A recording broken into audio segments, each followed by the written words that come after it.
Ladies and gentlemen, the President of the United States, accompanied by the Secretary of Homeland Security and the Acting Director of the United States Citizenship and Immigration Services.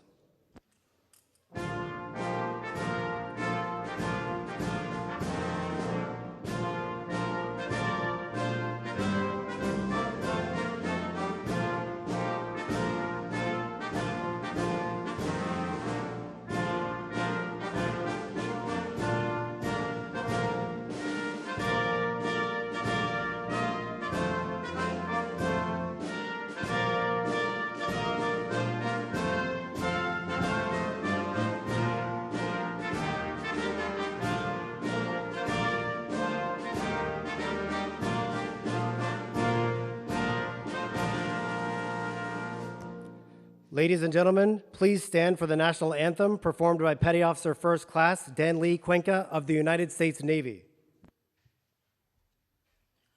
Oh, say, can you see by the dawn's early light what so proudly we hailed at the twilight's last gleaming, whose broad stripes and bright stars through the perilous fight o'er the ramparts we watched were so gallantly streaming, and the rocket's red glare, the bombs bursting in air, gave proof through the night that our flag was still there.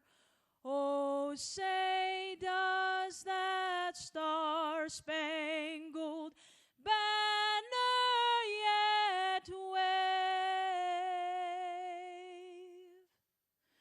o'er the land of the free and the home of the brave?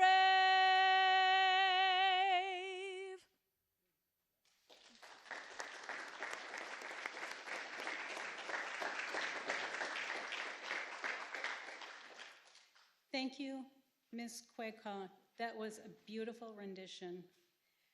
Good afternoon, everyone. My name is Tracy Renaud, and I'm the Acting Director of U.S. Citizenship and Immigration Services. It's an honor to be here today with you to welcome you as new citizens to the United States.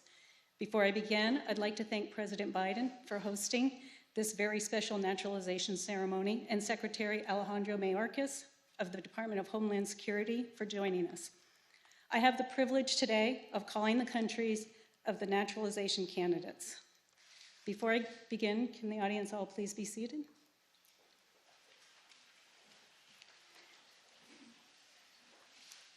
Candidates, when you hear your country of nationality, please stand and remain standing. Afghanistan, Canada, China, Colombia, Egypt, El Salvador, Ethiopia, Ghana, India, Iraq, Nepal, New Zealand, Panama, Philippines, South Korea, and the United Kingdom. Did I miss you? Republic of China, Taiwan. Thank you, ma'am. Secretary Mayorkas, I present to you 21 candidates representing 16 countries who have applied to become citizens of the United States. Each of the candidates has been interviewed by an officer of USCIS and, unless exempted by the law, has demonstrated the ability to read, write, and speak words in the English language. Each has demonstrated his or her knowledge and understanding of the history and the principles and form of government of the United States. Secretary Mayorkas, I recommend that these candidates be administered the oath of allegiance, thereby admitting them to United States citizenship. Thank you.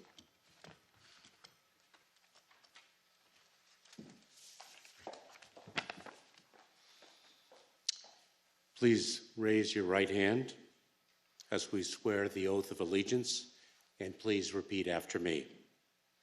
I hereby declare on oath that I absolutely and entirely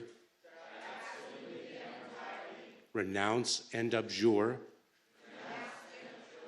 all allegiance and fidelity to any foreign prince, potentate, state or sovereignty, of whom or which I have heretofore been a subject or citizen, that I will support and defend the Constitution and laws of the United States of America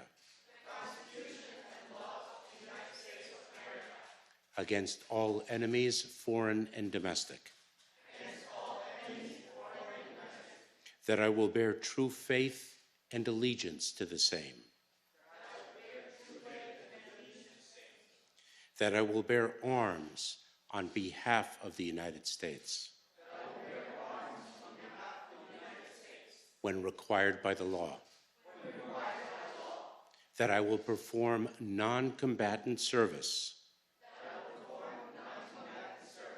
in the armed forces of the United States when required by the law,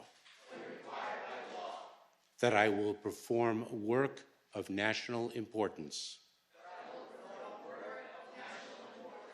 under civilian direction when required by the law, and that I take this obligation freely without any mental reservation or purpose of evasion. So help me God. Congratulations.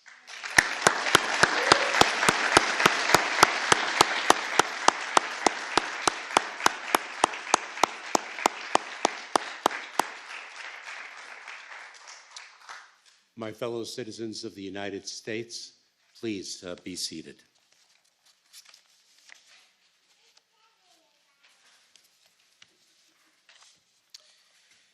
My parents brought me to this country in 1960. We were political refugees having fled the communist takeover of Cuba. It was the second time in my mother's life that she was a refugee. In 1941, after losing her grandparents, her uncles, and an aunt, she and her parents escaped the Nazis and arrived in Cuba. From profound loss, my mother built her philosophy of personal strength, growth, and hope, and it was a straightforward one. Every day is a new life. The events of a day can transform us, who we are, and the paths we once charted. Thus, with each new day, we have the opportunity and the obligation to make ourselves better. Tomorrow, we can and we must make ourselves better than we are today, and each and every day. And our country gives us this opportunity. We can view each day for our country, the life of our country, in the same way. Today, our nation is better than it was yesterday. It is better today in part because we have in you new citizens of it. Each of you strengthened with the power and responsibilities that your American citizenship brings, and all of us strengthened as a result. Our country is also better today because its identity and its fabric as a nation of immigrants is stronger because of you.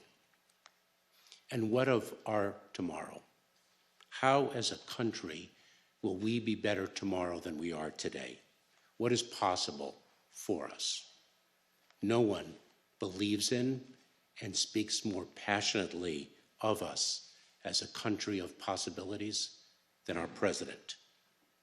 I, a naturalized United States citizen like you, have the honor of a lifetime to serve in the President's cabinet and to introduce him to you now. Please join me in welcoming Joe Biden, the 46th President of the United States of America.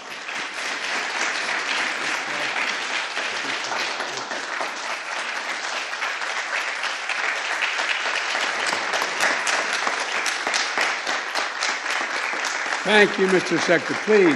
Please be seated. Before I begin, any family of the people just got sworn in here today?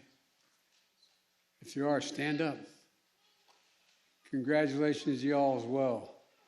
Congratulations. Congratulations. It's a good day, isn't it? All right. You get to, and by the way, if you're around on Sunday, you'll see the fireworks, 4th of July, our Independence Day. Mr. Secretary, thank you for administering the oath. I know how meaningful this event is to you personally and professionally. And I thank you and the Director of U.S. Citizenship and Immigration Services, Tracy. Where's Tracy? There you go, Tracy. Thank you very much. Appreciate it for joining us in this service. Look, today, today's special guest to all of you, it's my honor to congratulate the 21 of you who earned the title of that our democracy is equal to being president. It's of the same consequence. Citizen of the United States of America. You've each come to America from different circumstances, different reasons, and 16 different nationalities. But like previous generation of immigrants, there's one trait you all share in common: courage. It takes courage to get up and leave everything you know and go to another place, no matter where it is. You know, the only homes you've ever known, the lives, the loved ones that weren't able to come for a new start in the United States of America. If I could hold a second and just point out that I'm often asked by world leaders that I'm with, particularly autocrats, how can I define America?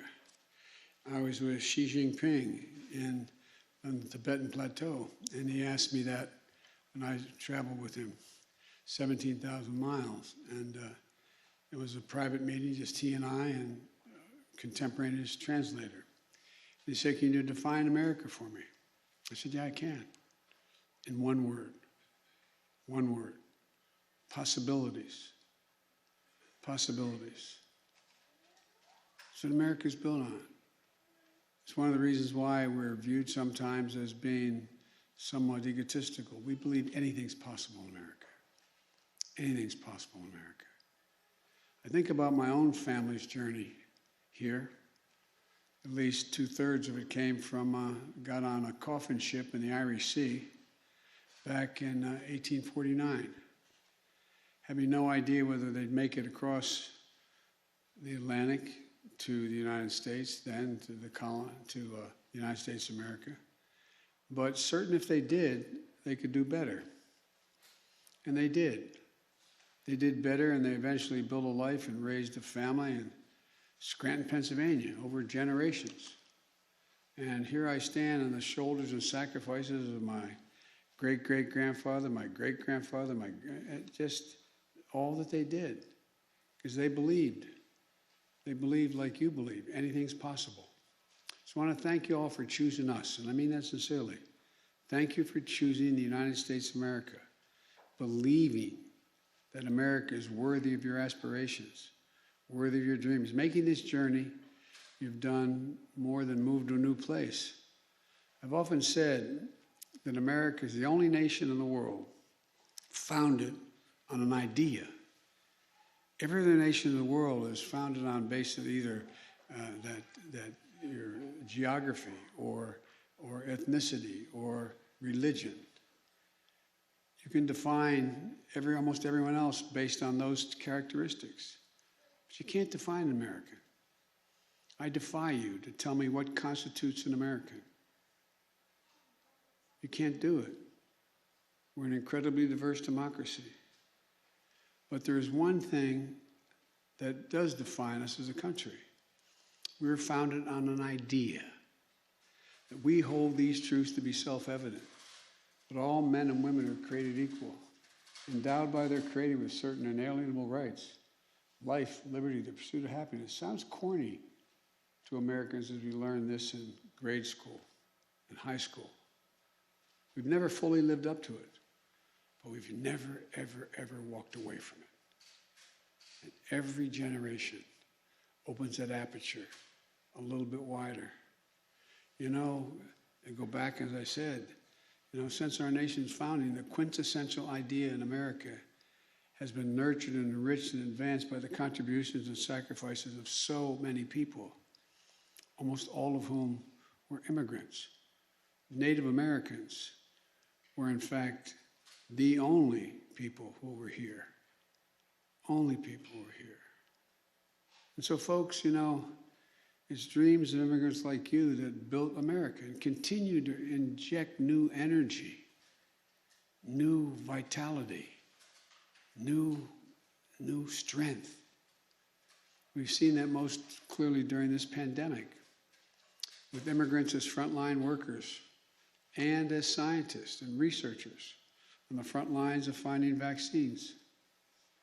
Another defining moment of our nation in the past year was NASA landing Perseverance rover on Mars, flying the Ingenuity helicopter above its surface as I talked to them.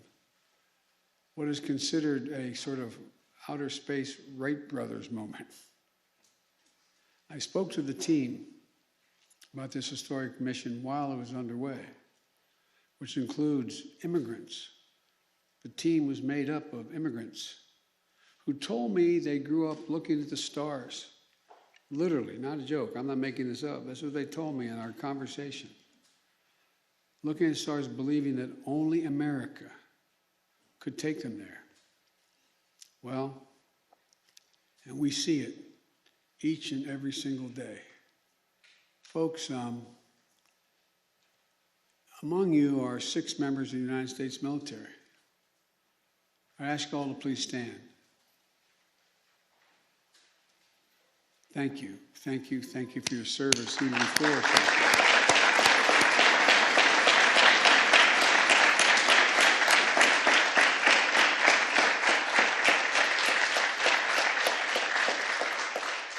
Thank you. Folks, please sit down. I was telling our new citizens in the other room before we came in that one of my most, I don't know how to say it, fulfilling moments was as vice president when I went over to Saddam Hussein's god-awful, gaudy palace. And there were, I think, 167 men and women in uniform standing in that palace. As my wife, who I think, I'm not sure this may be the only first lady or second lady to go into a war zone, an active war zone. She was with me, and we both stood there as I was able to swear in every one of those military officers as U.S. citizens. And I thought to myself, what incredible justification for all the things that Saddam didn't believe in. And they stood, and there were a number there who had won silver stars. They're not like you, not citizens when you joined. Won silver stars, bronze stars, conspicuous service medals, Purple Hearts. And I got to swear them in the palace of a dictator. Also among this incredible group that's here are healthcare workers and frontline workers who went above and beyond the call in the fight against COVID-19.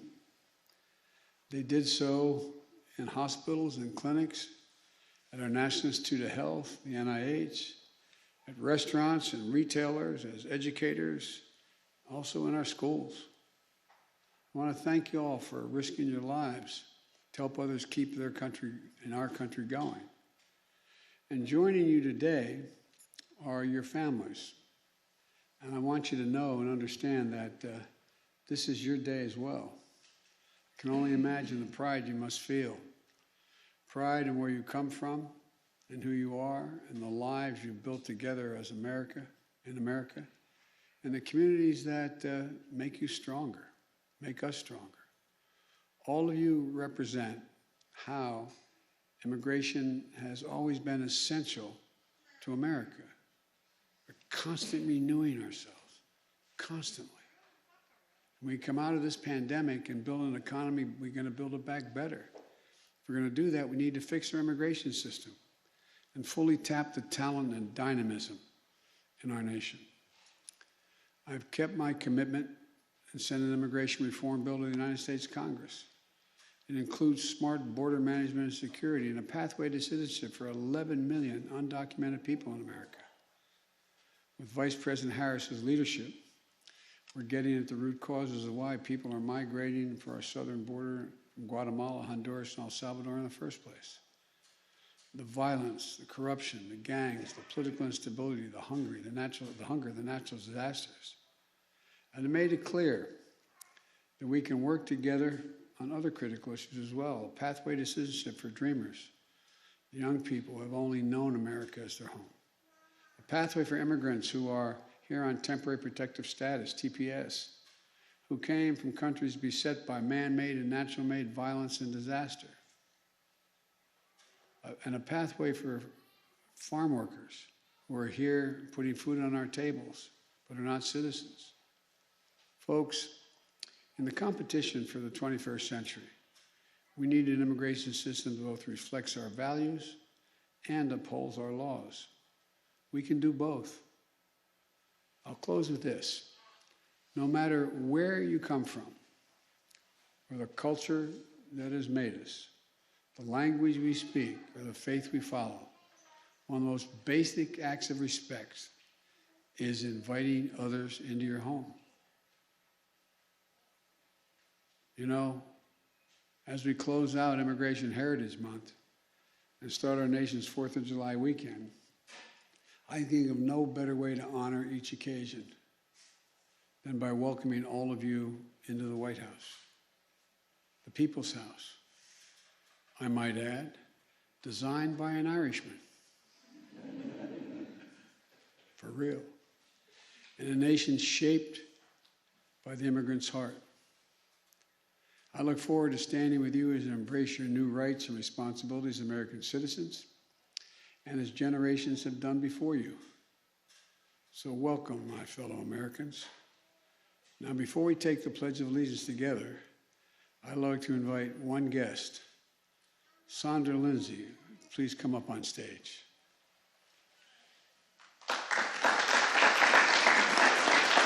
Now,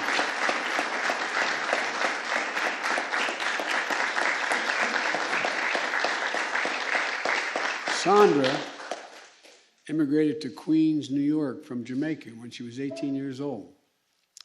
Over the past, I don't believe this, 30 years, she doesn't look 30 years old, she's pursued her dream of becoming a nurse to allow her to do what she wanted to do most, to give back to her new country. She earned a bachelor's degree, then a master's degree, then a doctorate degree, and her citizenship. And now she's director of nursing for critical care at a hospital on Long Island. And during the height of the pandemic, she poured her heart and soul into the work to help patients fight for their lives and to keep her fellow nurses safe. With a grandson at home prematurely, she did what she had to do. She kept her distance and kept him safe. He is safe, but she lost an aunt and an uncle to the virus. But in her pain, she didn't lose hope. When the time came, she was the first person in America to get fully vaccinated outside of clinical trials. She can now hug her grandson. She's out there making sure her patients and folks in her community are getting vaccinated so they can get back to their lives and their loved ones. Sandra, if there are any angels in heaven, as I told you, having spent a lot of time in the ICU, they're all nurses, male and female. Doctors let you live. Nurses make you want to live. Make you want to live, for real. Sandra's vaccination card and hospital scrubs and the badge she wore will be included in the Smithsonian's National Museum American History exhibit on COVID-19.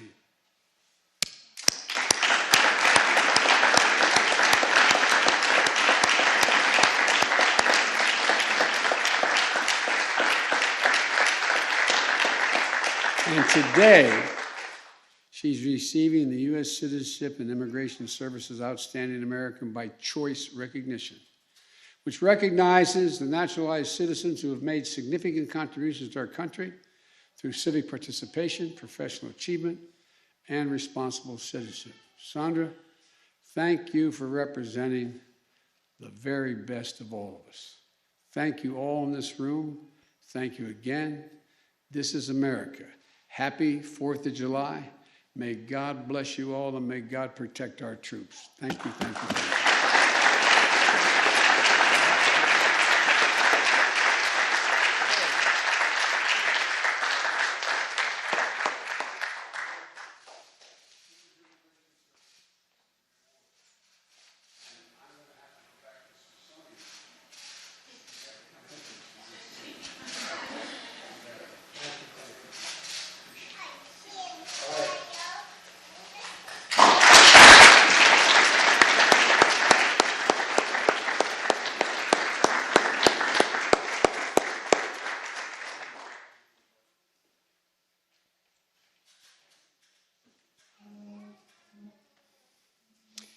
It is now my pleasure to call to the lectern Xiomara Castro-Ventura, a new United States citizen, to lead us in the Pledge of Allegiance.